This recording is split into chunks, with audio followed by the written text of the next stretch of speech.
L'organisation des Jeux Olympiques a eu 3 phases. Une première où il a fallu gagner le fait que les Jeux s'organisent à Paris. Une deuxième dans laquelle l'administration centrale a bâti le cadre, les lois, les garanties financières. Puis une troisième à partir de 2020 où toutes ces actions ont dû se réaliser par les services de l'État au plan déconcentré, dans une très grande variété. Toutes les directions sont impliquées.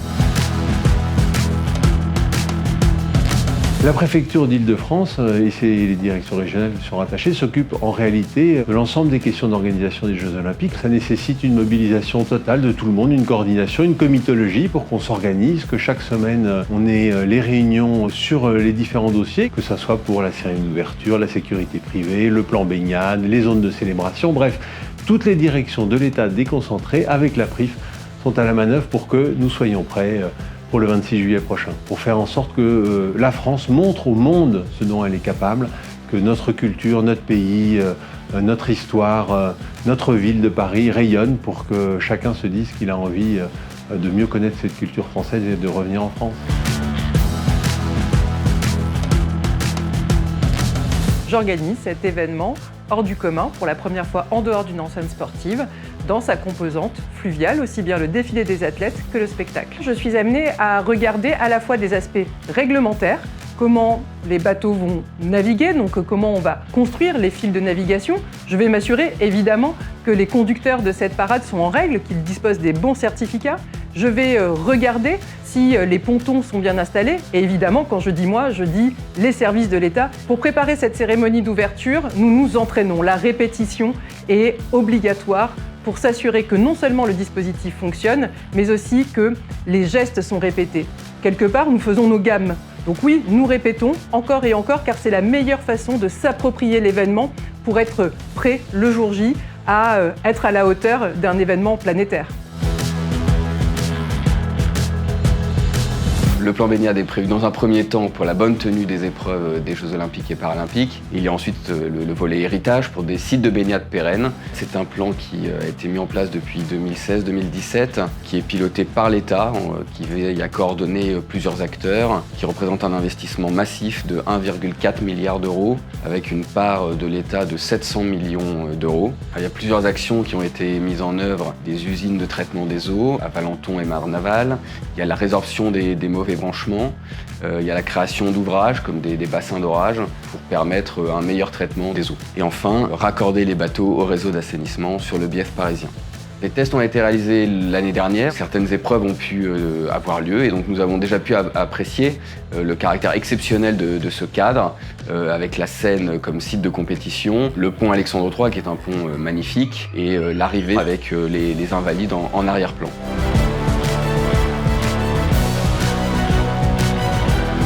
On a eu des objectifs qui ont été fixés par le président de la République qui consistent à former entre 25 000 et 28 000 personnes et qui seront en charge notamment des palpations pour les épreuves des Jeux Olympiques et Paralympiques 2024. Là, on forme des gens qui ne sont pas forcément déjà dans le secteur de la sécurité, qu'on a formés pendant 3 semaines ou 5 semaines. On est allé chercher des viviers qui sont assez vastes. D'abord les demandeurs d'emploi, mais aussi des étudiants, des viviers de personnes en insertion, dont le but était vraiment de se dire « Ok, moi j'ai un objectif, participer au jeu en faisant une formation qui est rémunérée et ensuite en obtenant un job étudiant ou bien pour devenir vraiment un agent de sécurité privée plus tard comme une vraie option professionnelle. » France Travail, avec lequel la préfecture a beaucoup travaillé, mais aussi la Driette, ont fourni un effort vraiment sans précédent. Donc la machine en fait qui a été créée autour de cet objectif est vraiment sans précédent.